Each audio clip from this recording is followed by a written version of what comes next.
It's Saturday. Welcome back. You know where I'm at. So, I was going through some notes, my video topic notes, and I saw one that caught my attention. You know, a couple days ago, in my live, I had mentioned I have some notes, with some ideas, but there's days where I see those and I don't feel inspired to speak on them. They sounded good at the time, but when it comes to that day, that morning, I'm kind of feeling like speaking on something else. So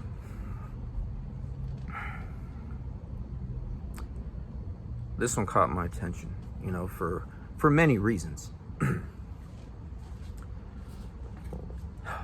What I wrote down was, you don't know what it is like to be afraid of yourself. And this is pretty much for the non-addicts out there. And I guess this is for everybody. You know what? Screw it. This is for everybody. This may be something you haven't thought about before, but I've been drinking for years, bro. Like years, dude. Years. Ever since I was 18, that's when I started smoking the weed. And then the alcohol came at 19. Dude, once I turned 21 days after my 21st birthday, DUI. But at midnight on my 21st birthday, I was at the bars. And that's when it all started, man. That became weekly. That turned into like Thursdays, Fridays, Saturdays, sometimes Sundays, just getting out, running around with the boys, girls, the powders, and the music scene, and the raves, and the X, all that good stuff, right? So yeah, that's how my pattern started. And then once I turned 25, that's when the opiates came into my life. That's when all of everything I was doing stopped. That's when opiates took over and became the main focus. In and out of in and out of detox, jails, blah blah blah blah. The whole thing, the jails, the institutions, and all that, right? I'm 42. I've been going at it. I've been doing substances since I was 18, dude. And nowadays I don't do anything aside from methadone. So I have the addict gene, you know what I mean? I have a addictive personality, per se. Definitely when it comes to opiates, definitely when it comes to drinking. If I take that drink, I'm out there looking for the harder stuff, the whites, the go fasts, all that stuff. So knowing that, it's like I'm living two lives, right? Two lives. I have a dark side. That dark side is my addiction. What will happen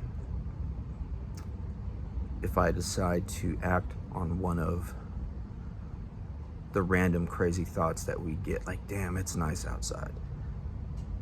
Damn, everything is going good in my life. How about a beer? That's probably the only substance that I think about having nowadays. Like, it doesn't trigger me to where I'm overwhelmed and I can't do anything, and where I act on it, none of that. But what will happen if that happens? If I decide to give in to the triggers, give in to those thoughts,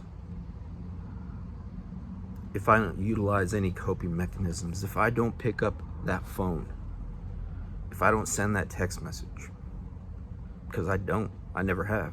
Screw that. If I want to get high, if I want to drink, I'm going to do that. I know myself. I know my pattern. I put up a post saying I'm going to stop smoking. That didn't work. I didn't pick up the phone like, hey, I'm thinking about having a cigarette. No.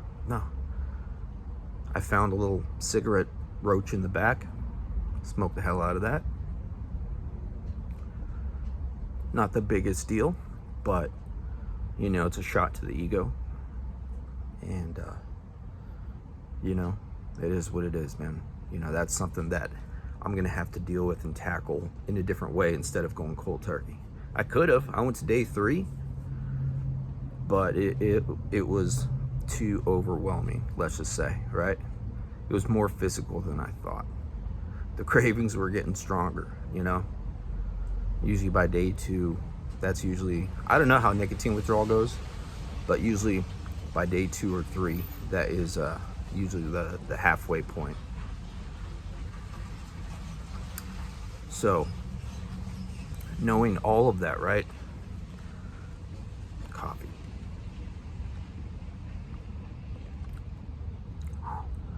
Still getting used to coffee, man. It's better when I doctor it up. It's just the aftertaste is something strong, you know? Doesn't matter what I do to it, it just lingers. Coffee breath, right? That doesn't happen with my Monsters, energy drinks, nothing like that. But the coffee has more of a kick. Anyway, now that is a tangent, and I apologize. So, what will my life look like if I decide to act on these freaking triggers, dude? I know what will happen. I know what will happen. And it is scary. All of this I worked for, all of the solid friendships I built, the reconnecting with my dogs. As petty as that may sound to some people out there, right? My dogs are everything. When I was using, they took the back seat, right? They took the back burner. When I was using, that was the only focus, the only thing that mattered in my life. And it hurts to think about. Nowadays, fast forward to today, I make sure they are set before I leave the house. You know? I make sure they have everything they need when I wake up, throughout the day, and before I go to bed. I have no kids. It's myself, my health, my business, my dogs, my friendships. That is my life right now. So everything I'm doing now is for that, you know, so I could maintain and sustain that, because that is the most valuable thing to me at the moment. So when I think about, when I play that negative tape through, I know what will happen. I know what it will look like if I decide to pick up that drink. Because if I ever relapse, I know it's going to be on alcohol, because I don't care about opiates. You know, I'm on methadone. The methadone took care of that.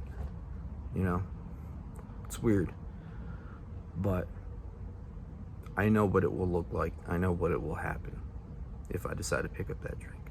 We all know what will happen, right?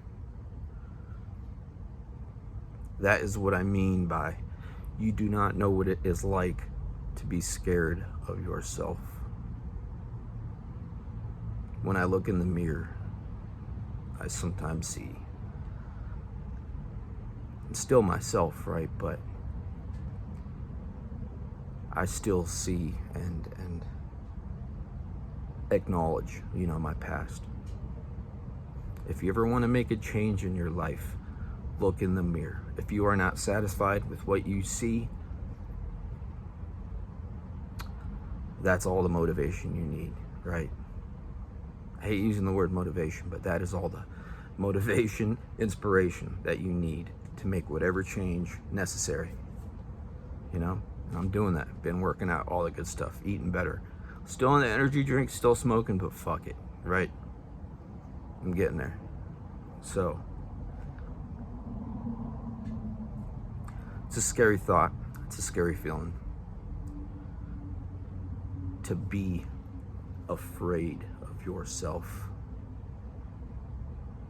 Just the actual fear, because I know it's like flicking that lighter, game on. Like, that's how fast things could change. I don't have a lighter on me, but yeah, that's how fast things could change. Once that drink hits my system, game freaking on, dude. Game on. Game on. Autopilot. Drinking equals autopilot for me. Drinking equals F it. Drinking equals